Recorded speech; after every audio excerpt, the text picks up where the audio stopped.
मोर्शी येथील ज्ञानदीप कॉलनीमध्ये भक्तिरसाचा महापूर लोटला आहे. संत गजानन महाराज प्रकट दिन उत्सवाचे औचित्य साधून येथे भव्य श्रीमद भागवत कथेचे आयोजन करण्यात आले होते.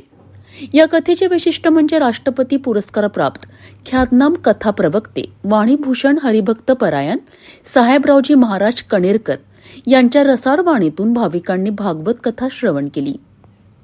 या कथेदरम्यान सादर करण्यात आलेल्या विविध सजीव झारक्यांनी सर्वांचे लक्ष वेधून घेतलेत.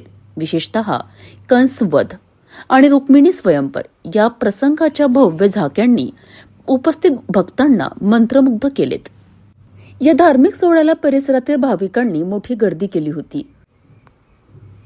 हा कार्यक्रम यशस्वी करण्याकरिता स्थानिक समाजसेवी आणि ज्ञानदीप कॉलनीतील रहिवाशांनी मोलाचे परिश्रम घेतलेत.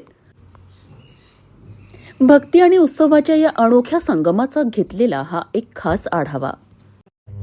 त्या निमित्तानं गजानन महाराजचा प्रकट दिन पूर्ण महाराष्ट्रात, बाहेरच्या देशात, पूर्ण भारतात, नवे अमेरिकेमध्ये, वॉशिंग्टन मध्ये सुद्धा गजानन महाराजचं मंदिर आहे मोठं. तसा प्रकट दिन होतो आणि म्हणून महाराष्ट्रात जिथे जिथे गजानन महाराजचे प्रकट दिन असतात प्रत्येक ठिकाणी धर्माचा उदवतो. एक गोष्ट अत्यंत महत्वाची आहे, दररोज जेवतो त्याचं नाव प्रकृती आहे, दुसऱ्याच्या ताटात देताना विकृती आहे.